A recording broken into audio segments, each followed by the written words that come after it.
Hi, everybody, and welcome to what day is it? The Friday edition of Moohead Radio. I'm your host, a big and furry bovine. We start out the program with kind of sad news. Robin Leach, the former host of Lifestyles of the Rich and Famous, passed away today, 76 years of age. I'll have Mr. Leach explain it to you himself. I may have suffered a stroke back in November, but I was being fed caviar since then intravenously. And better yet, I outlived Aretha Franklin.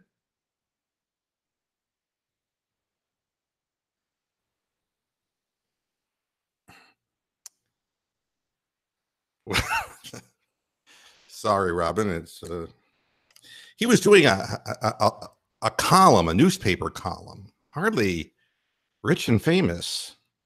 I'm sitting here behind a typewriter giving somebody an article that nobody reads. Joining me right now is Stephen Rose. Hi, Stephen. How you doing? I'm doing all right. I was just watching the baseball game last night. Cleveland Browns versus the Eagles. Did you catch the game? I'll have Robin Leach. This is Robin Leach Day. He died. You remember the guy from the Lifestyles of the Rich and Famous? Yeah. He died today. Yeah. Oh, that's so sad. My pecker was getting hard at the sheer lack of scoring in that one. However, I was eating strawberries and cream while I was watching that football game, living the lifestyle of the rich and famous. Okay. You know, Mr. Moohead, I was watching that game. I felt like I didn't know if I was watching football or a long game of soccer, maybe a blowout in a World Series soccer, World Cup. Kind of hard to fathom that of all the games to televise, it looked like, hey, that's a good one. #1 draft pick going against Super Bowl champions, and neither team did dick. Is there something foreshadowing that the Eagles and Browns was the only game played last night? There's just some mere coincidental here. Like, let's just put up the world champions against this sister Browns, and let's just get a good laugh. Just a good chuckle before the season starts. There's nothing to laugh at. When all was said and done, there really wasn't anything to laugh at all. It was just really a boring, dull. It's kind of like watching a bad pitcher's duel in baseball, but it's like watching the 0-0 game where both teams blow 6 different opportunities to score a fucking run. That's what it was kind of like.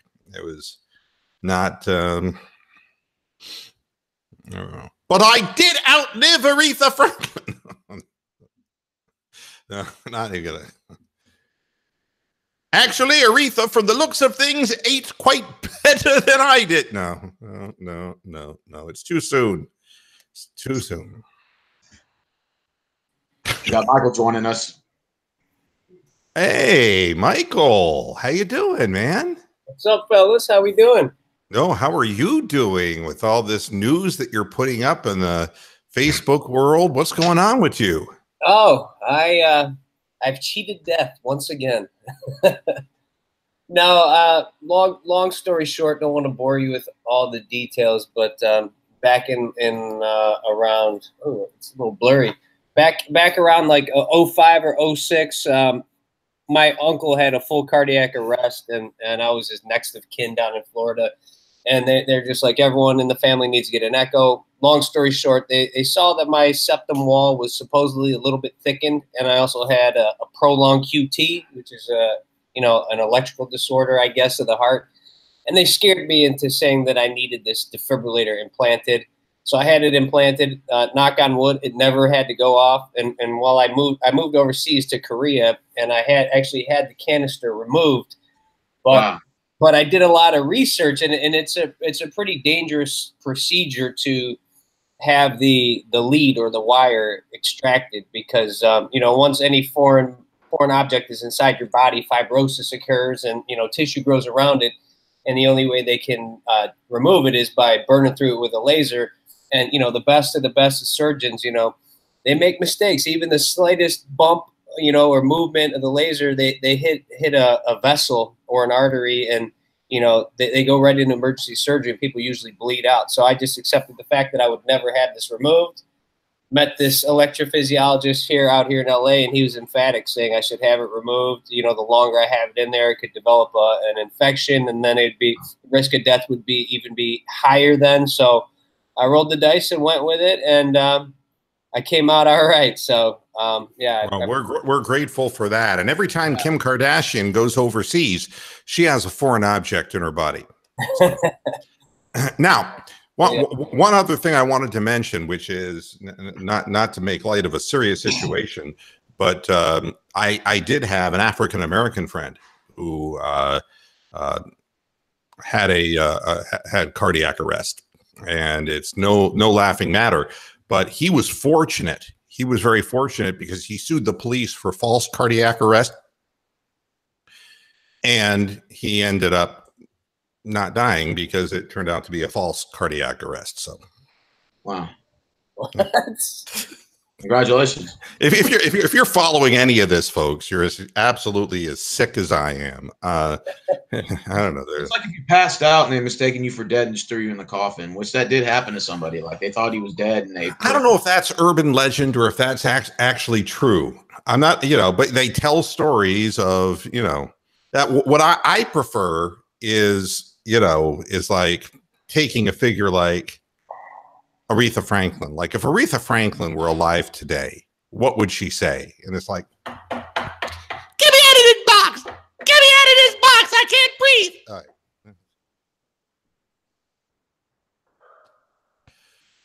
You were expecting something analytical and intelligent on a Friday. It's the day after a Browns game. I want to start with Hue Jackson. All right. Look. He gets his mind set on something and he can't get off it. And he did not want to have to go back on the Baker Mayfield is going to not play with the number ones. So he rushes an injured quarterback, his starting quarterback, back into the game so that his statement would be as true as possible. And, who really knew at that point? They took x-rays and they said there was nothing fractured, but you've got a lot of ligaments and such in your hand and in your wrist and tendons. And for the life of me, I can't see the reason why you would jeopardize your starting quarterback by putting him back out on the field when it was apparent that it didn't matter who was in the game. Nobody was open downfield. I mean, there were plenty of times where both Baker Mayfield and Tyrod Taylor had plenty of time to throw the ball, and they just stood there in the pocket, and nobody broke open. And that bodes really badly for the Cleveland Browns. Yeah. And I don't remember the Eagles stopping the Patriots like that in the Super Bowl. So, I have concerns right off the bat there. Why you would rush him back into the game, I got no idea. And the same thing, if you wanted a dress rehearsal, if you had any foresight whatsoever, you wouldn't have pushed Antonio Callaway to the point where he suffered a soft tissue injury, which is exactly what Hue Jackson did. He overplayed him in game 2 to punish him, and he punished the team because Antonio Callaway was not on the field. We had to watch it. A decrepit Jabril Peppers try to return punts and kickoffs again, which is just not going to work. We were without our speed on the outside, and it hurt the team so that once again, Hue Jackson could play, ego. Third thing I take away from the game is that I don't know why we can get 20 different offensive coordinators in here. And when we're first and goal from the one, we just won't punch it in when we have an offensive line that we're trying to turn into the whole Hard Knocks thing was Wiley and his Maserati, big fat offensive line coach, and it was like that guy is he's a trip. But that he was a prime player in that particular episode. Mm-hmm. And I mean, you wonder, what does he think? I would love for the HBO cameras to go back to him. So hey, what happened? You were First and goal on the 1, man. Doesn't anybody believe in your line? It's like maybe you drive around in a really nice Italian car, but nobody believes in what you're doing, dude, because, we just ran the ball 3 times in a row straight down the fucking field. Yep, and Carlos Hyde had that 33-yard run followed by a 21-yard run by Chubbs. So if you can run the 33 and the 21 in your own backfield, why not punch it in at the 1 or at least attempt to? I give you half credit if they stopped you twice on the run and you try to change it up with a quarterback draw or whatever, bootleg or whatever, sweep. I mean, I can understand if it didn't work in the red zone, I can totally understand that. But to not attempt one run at all is just mind-boggling. Well, I mean, that's why you brought Chubb in. Chubb's a guy who is a one cut between the tackles, just put your head down and go guy. And I mean, we have to have some kind of a jumbo formation. We have to have something that, but every year, it doesn't matter who's running the offense. Why would you come out in the opening possession of the game and play check down Charlie football? That's Tyrod, man. That's right. Tyrod does that.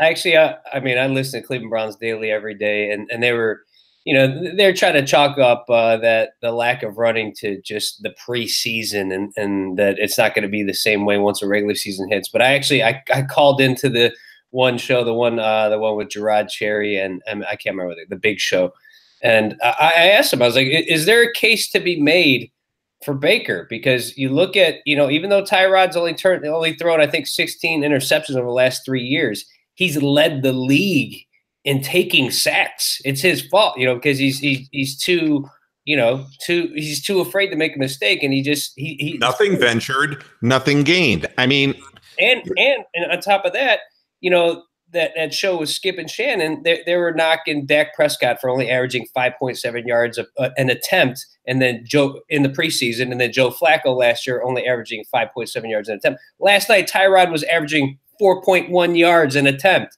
I mean, at least Baker's always looking at second and third level.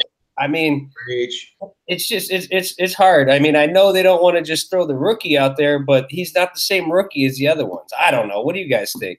Or Moohead, what do you think? Well, first of all, I want to say hi to a few people. Gemini 605 in the chat room. I want to say hi to Doggy Bones, and I want to say hi to Modessa Crawford. How you doing? It disturbs me when we're playing on our home field and our first possession is a bunch of sideways passes.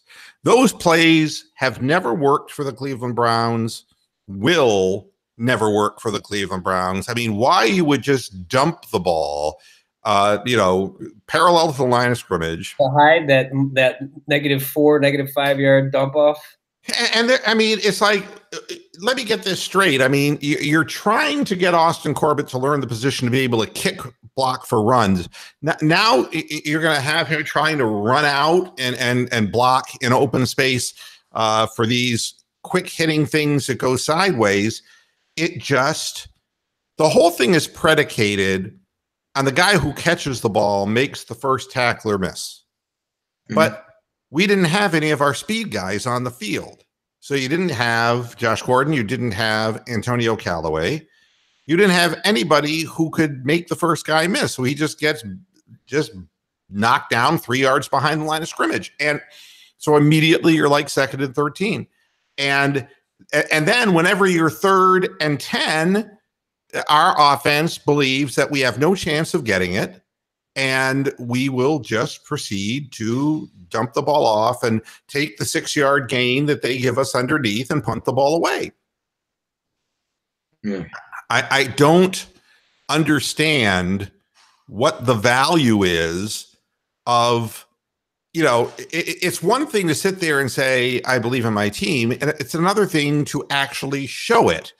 And why would you, this notion of I'm going to go for it on 4th down on a 4th and 6 when you can never get that. You can never get that. I mean, you can't get 3rd and 6. So what is the point of that? And what is the point of running the same play a second time and have your receiver get held both times and then bitch about it? It's all predictable calls. And, that is the one that puts you up basically 12-0 and gives you, breathing room. You're talking about the two Landry interferences, right? Yeah. Well, but I mean, again, those pass plays should never have been called.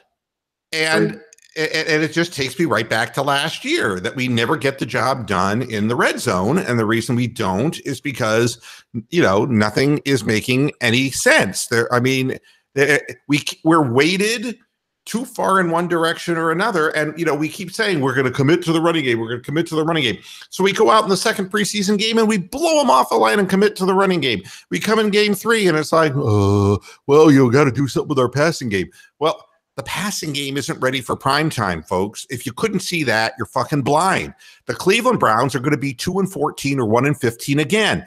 And the reason is because Jarvis Landry is not an outside receiver. He's an inside slot receiver. He does not have the speed, and he does not have the open space ability. He is not a guy who's going to up and double the amount of yards per catch.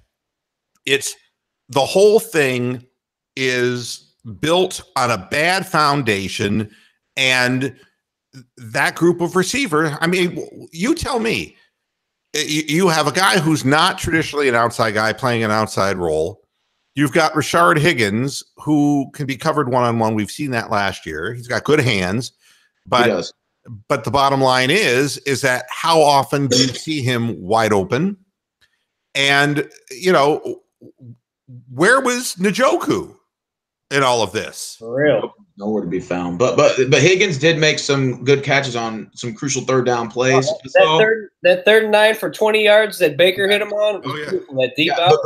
But I guarantee you it's not going to work as often in the regular season because, it's like Mr. Moohead said, he's got great hands, but if you can't get the separation, it's not always going to work. Well, once Josh is there, Josh is our savior. He's our Lord and Savior. Oh, of course. Christ. Look. Anybody who's expecting anything but abject disappointment from Josh Gordon is a fool. You bite your lip. You bite your tongue. I'm not biting my lip. I'm telling you what the odds are. I mean, stop and think for a minute. Yeah. Why would a guy, I mean, here's a guy who hasn't played much football in the last 3 years. Okay. I thought the whole idea was he was taking care of his business in the offseason. He was staying in this magnificent shape. He's putting up these Instagrams and look at me working out and I'm on great shape and all this. And then when camp starts, he's nowhere to be found. Yep. Look, if the fucking pressure is going to get to him every single time it gets close to playing football, I mean, that he has to go running back to rehab, he obviously cannot be counted on. I want to separate this from the discussion of I want him to have a happy life and I want him to go on. I want to take fans' expectations down about 3 notches below the screen level because the history shows that when it's time to put up or shut up, he falls apart. Yep. And what it tells me is he did it again this year. He wasn't ready to play preseason football. But he didn't get popped, though. He did. Look, he didn't get popped. And that's all great for his personal life. And I'm happy for him. And I hope that he's able to avoid the demons. I think that's a wonderful thing. But I'm talking about fans' expectations of sitting there and expecting Josh Gordon to be a prime contributor on a team when his life is hanging in the balance and it seems to concern him and drive him into anxiety every time the real game of football has to be played. Yeah. And I think he gets it now because his only demons are they're not that big of a deal. Like his last suspension was because he had a beer with his teammates on the plane. And when he got off the plane, that's minimizing things. He told in great detail all the things that he was doing while he was still playing with the Browns last year. I think he was full of shit and over-exaggerating, saying he's done all this hard shit. He's never played any games, even in high school, without being on these hard drugs and whatnot.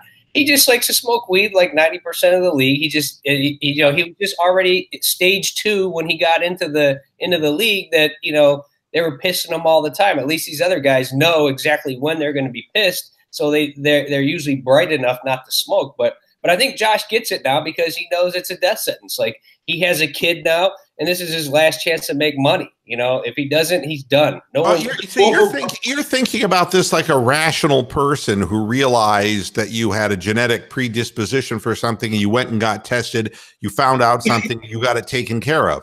You're a responsible person, Michael. We're not talking about somebody here who makes those kinds of rational decisions. We're talking about somebody who has a career so far from college on of not telling the truth, of deceiving people, and having a substance abuse problem and an anxiety problem. And who knows at this point, if what you're saying is correct, and maybe he exaggerated, maybe the reason he exaggerated is that the anxiety wells up in him every time it's time to play football. All I'm saying is we've gone through the last 3 years with these same hopes and expectations of this guy, and he's never there when all is said and done. And all I'm saying is take him out of the equation, and what you have is the guy who caught 112 passes last year on the inside slot trying to play the outside. You have Rashard Higgins, who was almost cut last year. In fact, he actually was and brought back on the practice squad. Okay, so that's the other guy. You got Antonio Callaway. The pot wasn't mine. The car may not have been mine. You know, oh me, oh my, oh. You know, 2.0 for sure. Yeah, I mean, and that's your other guy. I mean, and then there's Njoku. Hard Knocks. How he just is not an intelligent person. When he's sitting down with John Dorsey and Hue, and he's talking about when the police pulled him over. Like, yeah, they found a roach underneath my seat, and I was like, "You fitting to use that? Are you fitting to use that? You really fitting to use that?" And I'm like, "You're talking to the GM and the head coach. He's just so dumb, man." Well, but it, you know, it may have worked some in college. I mean, what can I tell you except that we are relying on this group of people, and then to see in a dress rehearsal our receivers unable to get open is a serious concern. And if you cannot score points, I will tell you again what will happen this year, because it's the same thing that happened last year. Once the defense, which is all flying around the field and playing really good, realizes that no matter how many times they give the ball back to the offense can't score and move the ball. They will give up and quit, and the same shit will happen all over again. There has to be some change in our ability to design an offense to get people open, and we're still slow at the wide receiver position. If Josh isn't back, and if you can't rely on him, we're definitely be pounding the rock a lot more. I mean, obviously we can run it, you know, with Carlos. Expectations for Josh Gordon this year. I mean, given his circumstances, I've got high hopes. I think he's going to be, as long if he's available for 16 games. I think he's definitely a top 5 guy for sure. Are you looking for 1,000+ yards, 20+? Who was throwing to him when he was there for 14 games? He had garbage thrown at him, and he you know, that 4-game stretch where he had over 700 yards. You know, when he had Campbell and Whedon and I don't know who else thrown to him. Just okay. Better question: if this doesn't work out for Josh Gordon this year, is it time to give him the axe, his last joint, and tell him to keep it moving? Oh, if he gets popped with weed or alcohol again, yeah, he's done. I think not just with in the league. I see I'm being talked about. My nose was itching, so I knew I was being talked about in the chat room. Look, I don't mean to be gloom and doom, but you cannot expect your defense to be on the field. Ooh, that defense is nasty. Off, but it won't be nasty when they're worn down. And you have to keep your players fresh. And you cannot just go 3 and out. You cannot start throwing sideways passes and getting into 3rd and longs that you can't convert. You just can't do it. And Tyrod Taylor is check down Charlie. We were hoping that Tyrod Taylor would throw the ball down the field vertically, but it's Tyrod Taylor, and he is a check down Charlie quarterback. That, you know, it's like I said in the halftime show. Oh, but he was all pro in 2015, and Jan Gomes was an all-star this year, batting .247. It's like, blow me, please. It's like, look, people have a good year, and I'm not saying that Tyrod Taylor is a bad quarterback. I'm just saying that he's a seat warmer. His career was playing for a team that hung around 500, He got into the playoffs once, and they made a big deal of it. It was because everyone else sucked. They didn't go anywhere in the playoffs because he threw the ball 5 yards past. That's who he is. That's what he does. So a ton of sacks. Are you guys' expectations for Tyrod Taylor to still start week 1, or are you having some thoughts? Yeah, because that's what he wants, and what he wants, Hue gets. But the bottom line is that what difference does it make? What quarterback is on the field when you've got Greg Robinson and Spencer Drango and all of these bozos in front of them? I mean, Baker could have suffered a major concussion in that game. Yeah, and that bum's not even going to be on the team. What's his name? Yeah. Coleman. He hit himself on Coleman. Coleman's not even going to make the team. Yep. Joe Thomas was, in fact, that he would replace him. He's not even going to make the team. Wow. Yeah, I mean, again, the concerns that I have is that it's easy to focus on the quarterback, but it's a damn good thing based on the way the offensive line pass blocked in the game. It's a damn good thing that Baker wasn't exposed too much to it, because in the time he was on the field, he got hit a good number of times. They weren't protecting him. He's brave. He stays in the pocket, and that's, NFL, not for long. One of those sacks was like the guy was a complete free rusher right on the outside, standing at the line. There was obviously, I don't know if it was Batonio. He picked up his man, but there wasn't a running back or a tight end there. It's always Drango. Every time they showed the line of the linebacker coming in, it went right around Drango. He's terrible. I mean, that man should not even be playing professional football. He's just going to get people killed. He was instrumental in our 0-16, as was Sean Coleman. Why these people are still vying for a roster spot on this team? It's better just to get rid of them, because they were 0-16 and they were prime contributors to 0-16.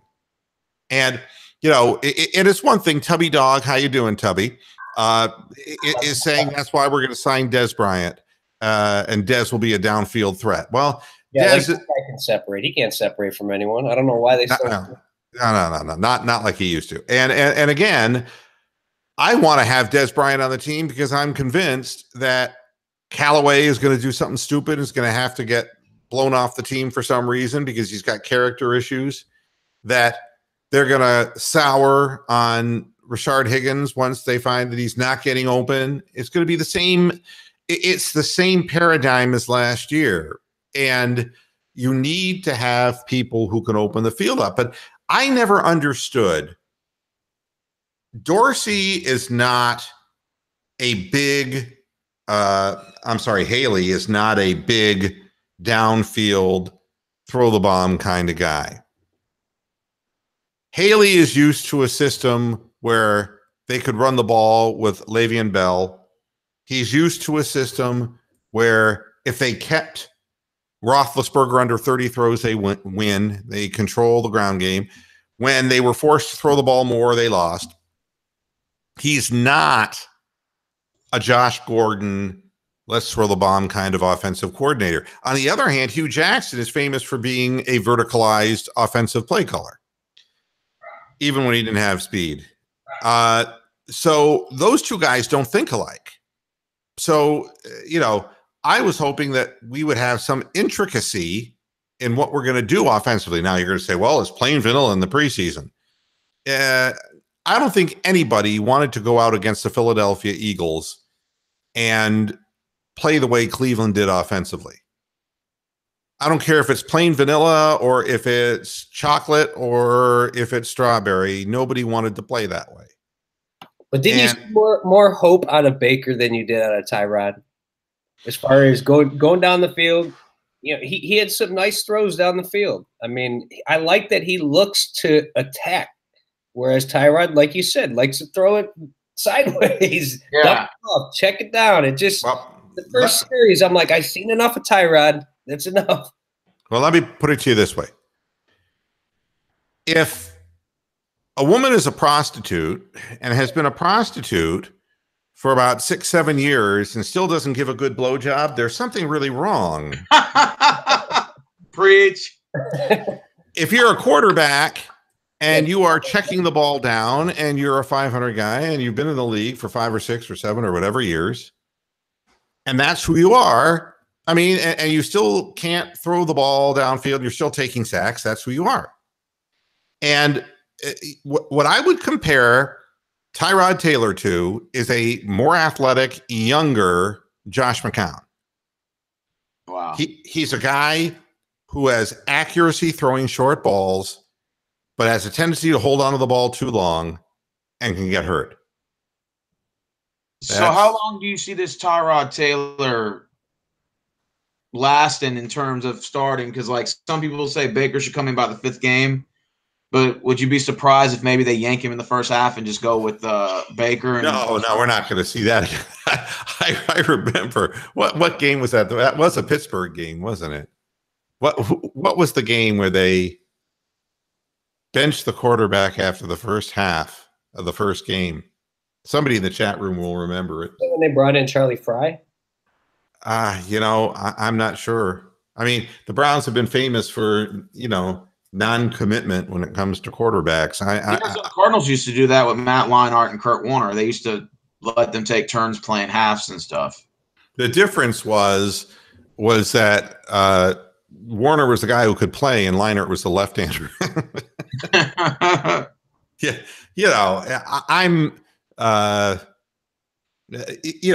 what you're going to get with Tyrod Taylor. And with Tyrod Taylor and slow wide receivers, if we don't get the people that we need in there to play, it's going to be hard to score points. And it's going to be hard to motivate the defensive players week after week and all of it. That's what I took out of game 3. I took it was a one good defensive game, and the safety came from the defense. So really the offense put up 3 points. And you guys don't punch the ball in at all. Should have had a touchdown on that first drive. Exactly. And it just, to me, it spells like the offense needs to find a way to get receivers open. And because obviously the run game is there. You got to go with the Baker. Bring on the Baker. Like he was attacking. I want to see what he's made of. I want to see him play at home against Pittsburgh. Then the next week go into New Orleans. I want to see what he's made of. Even if we lose, I just want to see what he is made of. I mean, I agree. I totally disagree with this because what was Tim Couch made of? Tim Couch didn't have the team around him that Baker has, or whoever is back. Oh Jesus! Tim Couch had one hell of an arm. Tim Couch. Oh, he didn't. He had his. Nobody could have survived the 1999 Cleveland Browns offensive line. Nobody could have possibly. No, so I mean this team is way better. This line's way better. The playmakers are way better. The defense is way better now. You really think that watching Tyrod Taylor get hurt running around out there and watching Baker get thrown around like a rag doll, you want the guy who you're entrusting your future of your franchise to go out there behind Spencer Drango? I mean, we don't know about Zeitler. We don't know when he's coming back. Initially, I didn't. But after watching what Tyrod is, just like Denny Green says, he is exactly who we thought he was. Yeah, I'm all with that. But I mean, sometimes you're on the road and you're driving and you have to get something to eat. And the only thing there is fucking Subway, and it's like, oh God, that's not chicken. I don't even know what the fuck it is. It's rat or it's cat or it's bat. That is something. But you do what you got to do. You kind of hold your nose and it's like, that's the only thing that's here. And that's where I am not going to drive 100 miles for a better lunch if I can just, for the short term, just grab what I can have. And with Tyrod Taylor, that's what we've got. And I want to protect Baker Mayfield because we've done such a horrendous job at protecting our young quarterbacks through the years by putting them on the field too soon. You're right. You're right. But I think he's different than everyone else that we put out there. And he's human and he's made of flesh and blood and bones. How can he be different?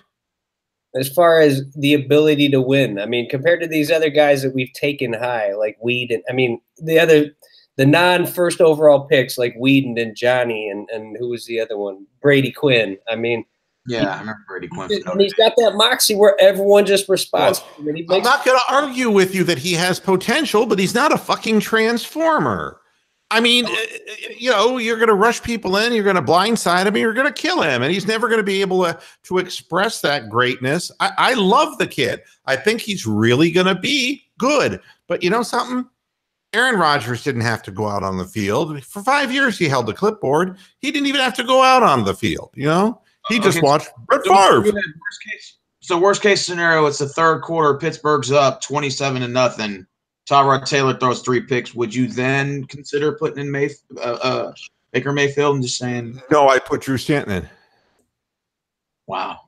Yeah, and if they're beating up on us that badly in our home stadium, then it doesn't matter. One man's not going to come out on the field and make a goddamn bit of difference.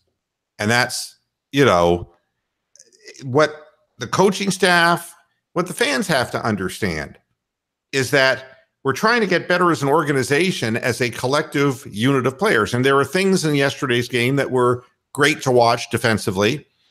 I mean, Foles was an absolute abortion out there. I mean, the interception by Jamie Collins, I mean, God, that's something that I would have expected Deshaun Kaiser to do. Yeah. I mean, he didn't have his top 2 receivers, but still, it was bad. Oh, but I mean, you just sit there and stare in one place. I mean, and honestly, I don't think Jamie Collins is a starting linebacker on this team. And I know now we find out that Jannard Avery has got a hip injury, although it's not been listed what the injury is, but he's going to, quote, miss some time. So it can't be anything good. Jannard Avery was out playing our other linebackers. And, you know, it's my famous question that I ask every year. Why doesn't Spencer Drango get injured? Why is it the promising ones who get hurt? Avery's a stud. You know, Vinny Testaverde, you could hit him with a fucking U.S. postal truck and he'd get up. And it's like, stay down, please. Like Kaiser, too. Yeah, please stay down. You know, grab your knee and, you know, blood all over the field. You know, it's like, just get him off. No, they get up every time. But the one guy you can't afford ends up getting hurt. The ones with promise, you know, end up getting hurt. And, you know, I honestly believe that it doesn't matter what quarterback you have.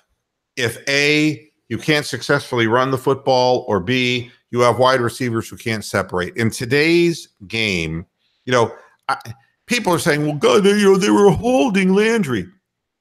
Stop and think, football fans. I'm going to give you a take that you're not going to hear on any other fucking show. And the reason you're not going to hear it is because the hosts aren't as smart as I am. Okay? I'm watching that play, and it's obvious that it's contact downfield outside of that 5 yards, right? The restricted zone. It's a hold. Why didn't they call it? And the answer is, you give a little, you take a little. If you're going to start calling these goofy helmet penalties on people, the defense is going to have nothing left. The defense, if they can't make a leaping tackle that technically the front of their face mask hits a guy first, if they're going to throw a flag on that, then the defense has to defy gravity, which is impossible.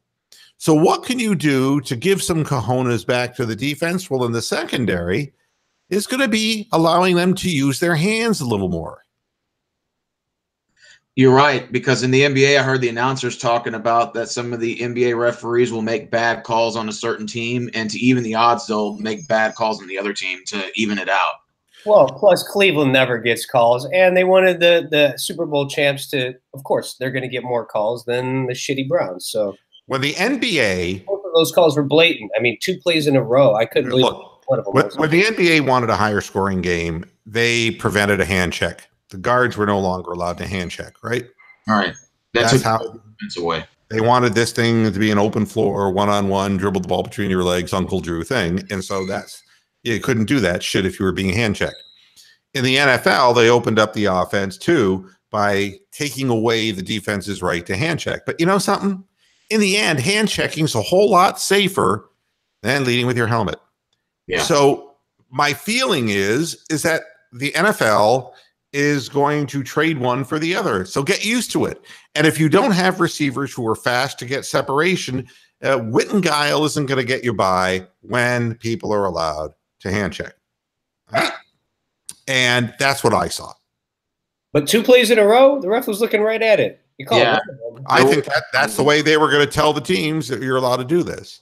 I didn't see an interference call on the Browns. I can't remember a fucking game where the Browns didn't commit an interference penalty or a hold down the field. I can't fucking believe it.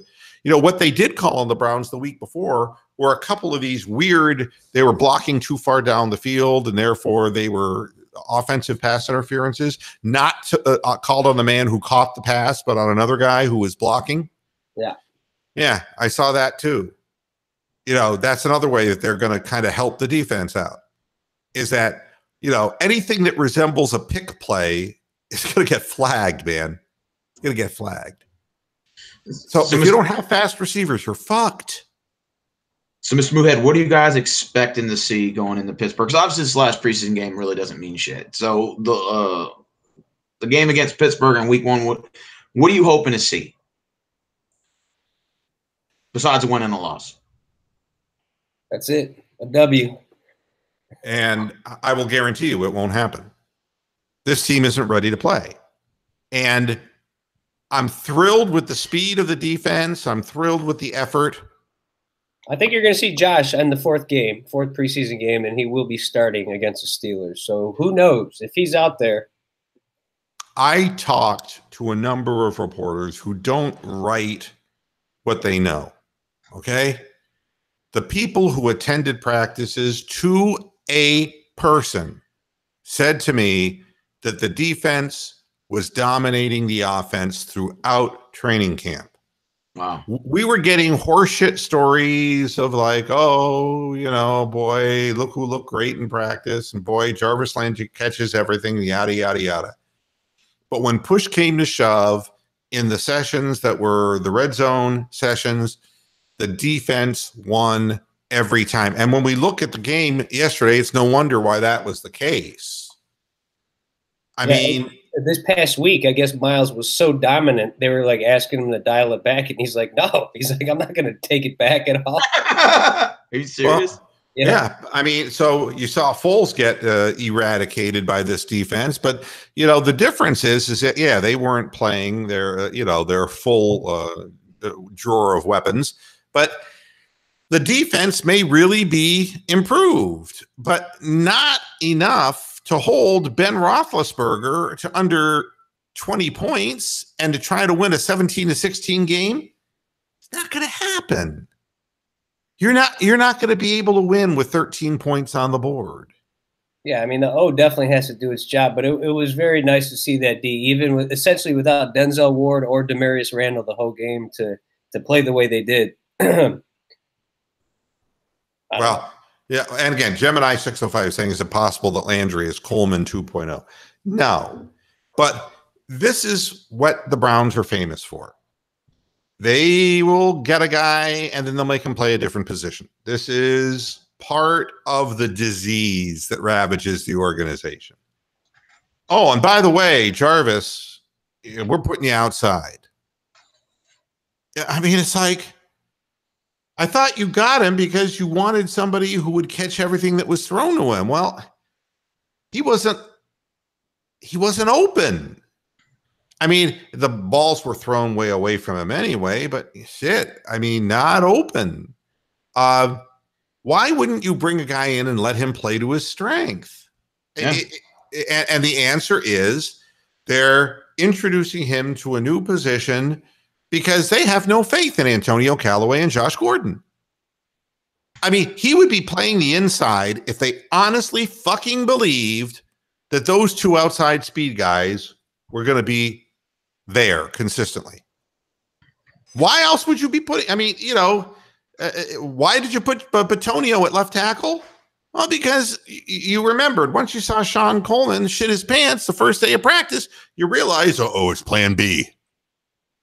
When you can't count on people, you drop a plan B, and that very often means that guards become centers and, or tackles, or, it just becomes that way. Yeah, and you were telling me that you didn't want a transitional guy that you could switch from left to right. You were saying that before back in May because it never works.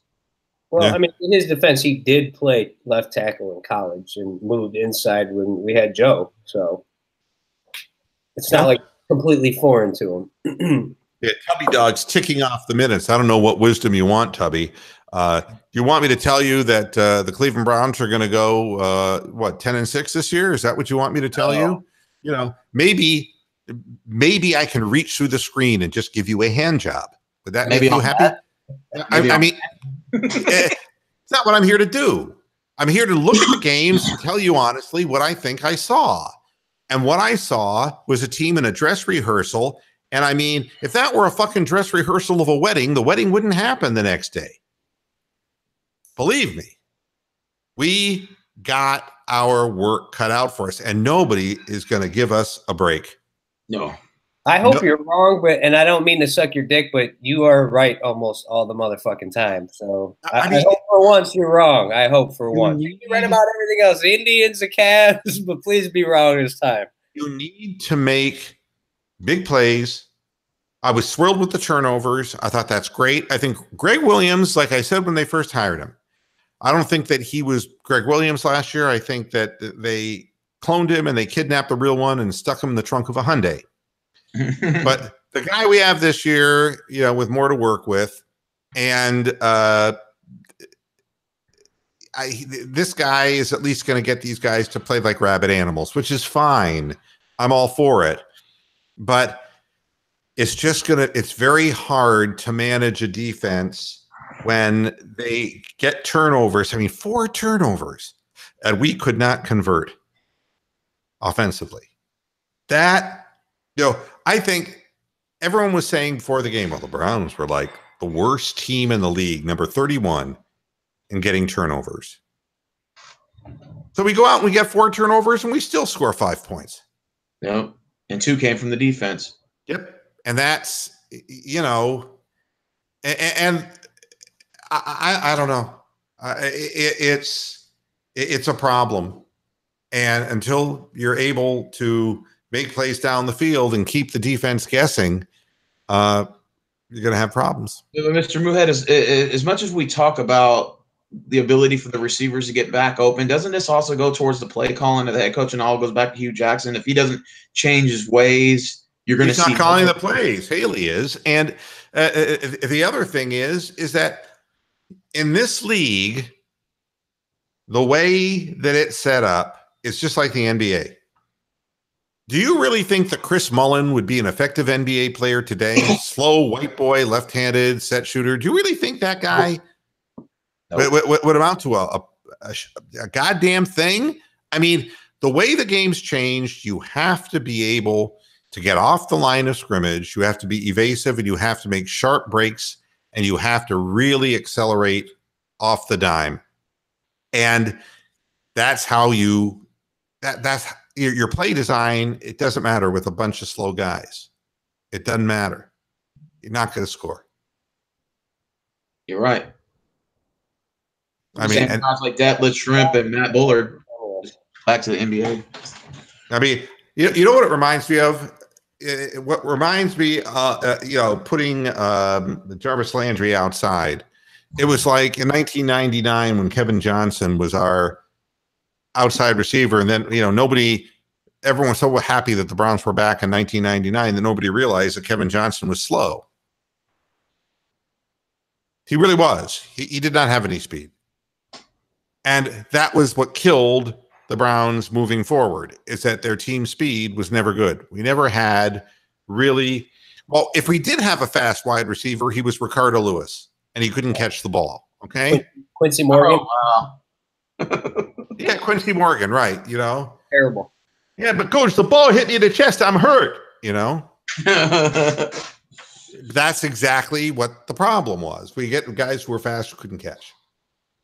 Who's Michael Jackson? We've seen a slew of them in Cleveland, but without speed.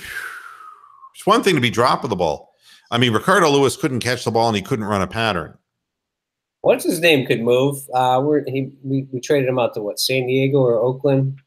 Who the hell was that? Skinny dude. This was probably just the last 4 years. He was a burner. Oh. I think we traded him to San Diego or Oakland. I can't. Oh, Travis Benjamin? Oh, Benjamin. Yeah, he could move. Yeah. But Oh, yeah. But I mean, there was a lack of size, and so skinny. Going over the middle, boy, you just get leveled. Carlton Mitchell, shout out. Thank you for that. It's like regurgitating. Braylon Edwards, there you go. But he was from Michigan. Fuck him. I like Braylon Edwards. Converted running back to receiver. We spent a 2nd-round pick on that bum, Greg Little. Greg Little, yeah. It's like not catch anything. Oh yeah, that 1 year we took Rabisky and Massaquoi both in like the 2nd round. Good God. And that's it. The curse of the slow receiver. You cannot, everyone always says he might be the next Steve Largent. It's like Steve Largent was fucking 4 decades ago. It's like slow guys don't make it. Fred Biletnikoff would just get punked in today's NFL. Come on. Yeah. You could run the best pattern in the world, but the guys are so much faster. The speed of the game is so much increased. No, you can't get around that. I mean, and, I wish Winslow would have shown more aggression with the team or as much as he does around women. Middle-aged trailer park women. What the fuck is wrong with that guy? Winslow was badass, though. Yeah. He had talent, but he was his own worst enemy, and that just continues. Yeah, Dave Logan. Yeah, Dave Logan was great in his day, Brian. Absolutely. Reggie Rucker was another one, great in his day, but in today's NFL, doesn't translate. And Joshua Cribbs, Joshua Cribbs was a guy who was jack of all trades, master of none, except returning punts and kickoffs. And it's hard to hold a guy on a roster just for doing that. He was y'all's version of Dante Hall from the Chiefs. Yeah, I mean, there were always a series of guys. Who is the Heisman guy? Was it Desmond Howard? Was that his name? Yeah. Little Heisman pose guy. Yeah. Yeah. What did he ever amount to as a wide receiver? Zilch. Nothing. I mean, being little and fast, right now the league is all about big and fast. Guy who could play today, Keyshawn Johnson could play in today's NFL. It wasn't that he was fast, he's big. But Keyshawn would have been a tight end. He wouldn't have been a wide receiver. And that's how the game changes. And the Browns right now, I mean, I was really disappointed that there was nothing to get Njoku down the middle of the field. And after the game, the Browns said, well, they were just letting us have the short ball. Why didn't you take it then? I mean, right. I just hear the excuses. Yeah, they weren't going to let us throw the ball down the field. Well, they don't have to let Tyrod Taylor do anything because he's going to go short, come hell or high water. And the thing is, you want to go down the field like Baker does, you're going to get hammered. Yeah. I mean, I don't wish that on Baker Mayfield. I think he's really a potentially fine NFL quarterback. I really believe that. I think he's going to be great. Yeah. I mean, I don't want to rush him, but I just know what we have in Tyrod and that that's why they sat him for Peterman. Cause just like when Cody got sat, when he was like, push the ball down the field. If you don't push him down the field, and then he got sat like at halftime, that's what we're going to see in Tyrod. Just that safe, hold on to the ball, take the sacks, dump it off, and it's just drive. I don't know, man. And Brian is telling the truth. Every time we did throw short, we got swarmed, and that's true. I mean, and the reason, I'll tell you, the biggest single reason why it happened, Brian, they were dedicating 3 to 4 men to the pass rush and still getting pressure on our quarterback against our lousy offensive line, and that means they were able to dedicate 7 to 8 men and play back, and the second anyone was near the ball, they would just close and nail us. That's what happened. And as long as you have slow receivers who can't break free, and you have unfamiliarity between quarterbacks and receivers who haven't worked together, even if he has time to throw, if you give a guy all day to throw and he's not communicating with those receivers, they'll never find the same page once a play is initially disrupted. We were being beaten with 3 and 4 men pass rushes. If you go back and watch the game, they were not committing, except there was one big blitz where they just came through and just crushed the quarterback immediately. But they, by and large, were not blitzing at all. Didn't have to. That is one of the best defenses in the league. It's one of the toughest ones we'll face all year. So, I mean, not to make excuses, but. Oh, they're a fine team, but they sure didn't play like a fine offensive team. I mean, if you want to put a positive spin on it and say, hey, our defense, stop them. But they stopped themselves. I mean, every time they started getting chugging, man, they turned the ball over. And really, things that were not at all indicative of a Super Bowl team. Not at all. So, it was not. It wasn't a good night for anyone, to tell you the truth. I mean, Denzel Ward hurt his back. They say it's not that bad. Chubb once again was swarmed in the backfield. Duke Johnson, they haven't even thrown the ball to him out of the backfield. They haven't. Nope. And, and if they expect all of this great stuff is going to show up against the Steelers, guess again. I hate that you're right, man. I don't feel, and I'll say something else. I was there in the old Municipal Stadium, all right? And the one thing I can tell you about the Muni was that when that place got rocking with 80,000 people, I swear you could feel yourself moving if you had a cheap seat. That thing could have fallen apart at any given moment. Or you could have drowned in a pool of piss by the bathrooms, right? I mean, seriously. This Cleveland Browns stadium, it's a morgue. The network microphones never pick up crowd noise because there isn't any. It's a morgue. We play lousy in our home field. People can't get excited and sustain excitement from the crowd's perspective because there's nothing to get excited about. And go ahead. No, I said if the Browns can't find a way to get that offense moving, that defense is going to burn out, and you're going to see a lot of the same stuff last year where the games could end up really close, or you're going to see a really large blowout. Well, I'm hoping that if it all happens and goes down the way that I think it will, that Hue will be gone, and that might actually motivate some people to keep their chin up, knowing that the real reason for the demise of this team, he's the one who's out of step now, and it has got to move on him. He's goofy. I hope Josh Gordon plays. I hope Josh Gordon gets beyond whatever, but really, what are you going to expect from Josh Gordon? And then this incredible thing that came out in the game that Hue Jackson said that Josh Gordon will not start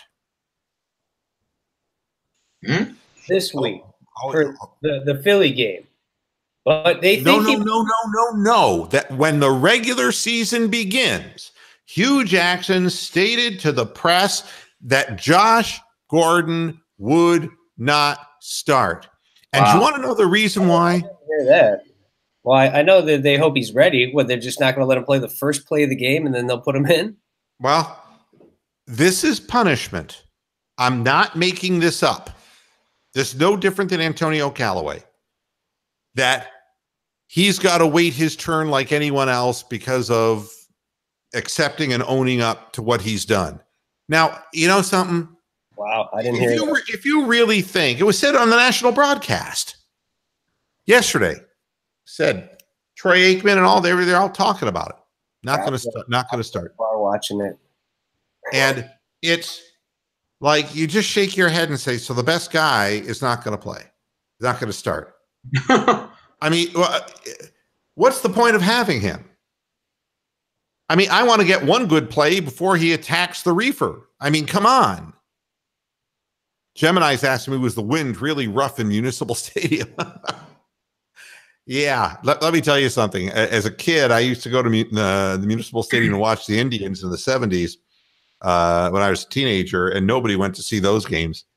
That's why it's so funny listening to Rick Manning talk on the broadcast about his days with the Indians. He probably knew all the fans by their first names because there were so few of them. You would, the first time you went to a game, a baseball game at Municipal Stadium, if you, depending on what time of the year, especially if it was earlier in the season, I lived in Canton, about 50 miles south of Cleveland. And that lake effect, man, the wind, if you didn't bring warm clothing, you were fucked.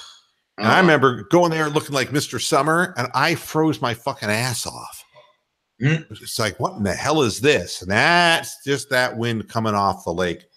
And earlier in the season, because the water was cold, the wind would come in, and it was literally 15, 20 degrees colder in that stadium than it was, sitting at home in Canton, Ohio. And and the wind swirling, it makes guys like Matt Barr and Dawson, Phil Dawson, all the more amazing. Yeah. To be able to kick as well as they kicked in that stadium. That stadium was hell. The winds swirled. They were not predictable winds. It was really different. But, now we have the sterile Cleveland Browns Stadium. But even then, I went to Browns Steelers game in the new stadium. I think this was like in 2009. And it was like a Monday night game or something. It was one of the few times that we actually beat Pittsburgh when Roethlisberger was playing. And at kickoff, like my cousin's a hunter. I had all like the heavy thermal stuff on, and it was still so cold. Like at kickoff, like with, I'm sorry, I'm doing a little Josh Gordon impression, so I'm kind of all over the place right now. But it was like -14 or -13 with the wind chill at kickoff. Ridiculously cold. Like you'd get a beer, you'd come back to your seat, and it would just start like frosting all up inside, like within a couple of minutes. It was ridiculous. Wow. Anyway, yeah. I mean, and you see, Brian Hallman says Matt had a lot of practice kicking in Three Rivers Stadium for years.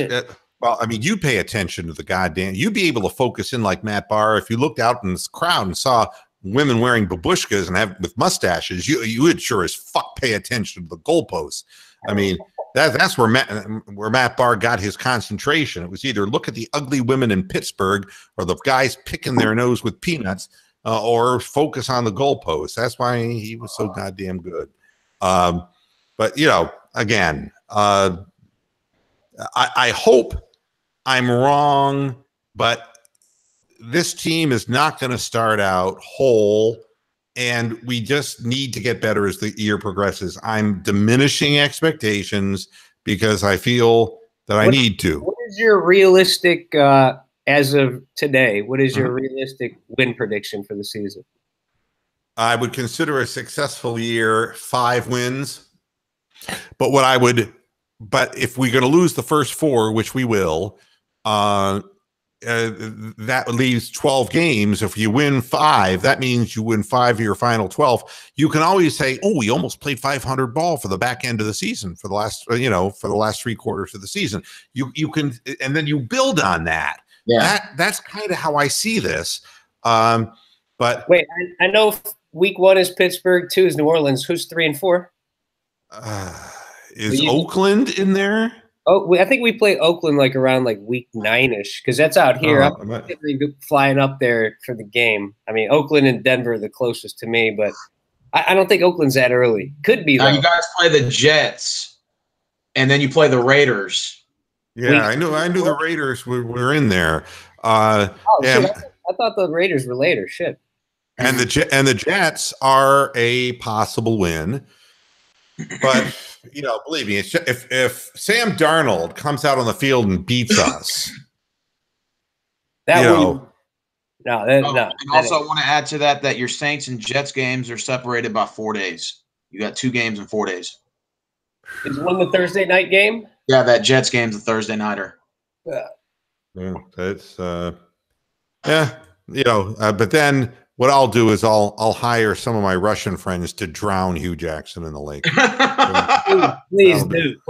Honestly, that offense looks so stagnant, though. It's like Mr. Moohead said earlier, 1-15, 2-14 teams almost right on the knob. If they can't get this offensive moving, you're going to see a really long season. I mean, that was a great defense, but like he said, speed. I mean, without Callaway out there, we couldn't get anything done. And really, where was Njoku? I didn't see his name called once. I saw maybe one thrown his way once. That's all I could call. Yeah. I thought Myles Garrett looked great.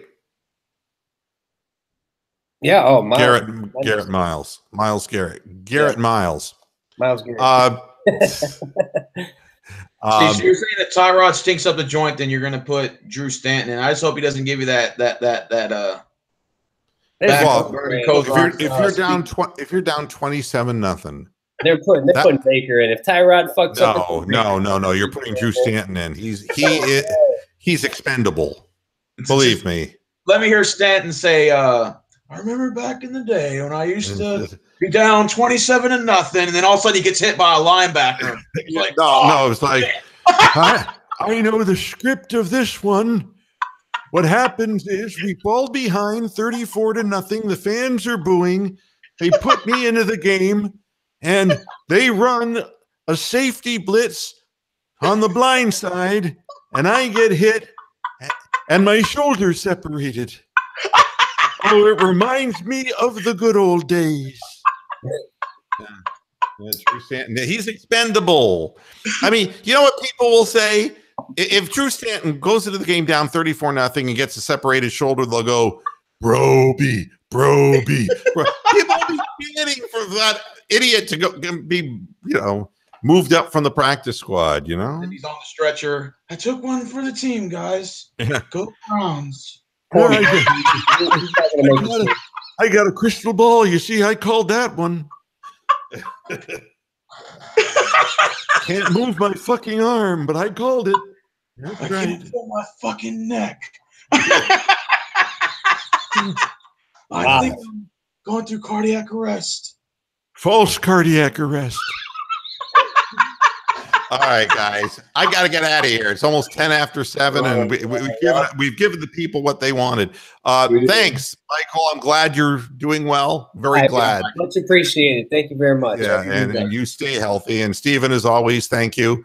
And fuck Brian for not making the show and just chatting. I don't know what that. He obviously got something going on. And Michelle for not making it. Yeah. All right. Thanks, everybody. We're gonna be sweet this year, man. We're going to win. We're going to the playoffs, man. That's it for this edition of Moohead Radio. Thanks a lot for tuning in. We'll be back again come Monday. Until then, hasta la vista, Pastor Heads. Good night.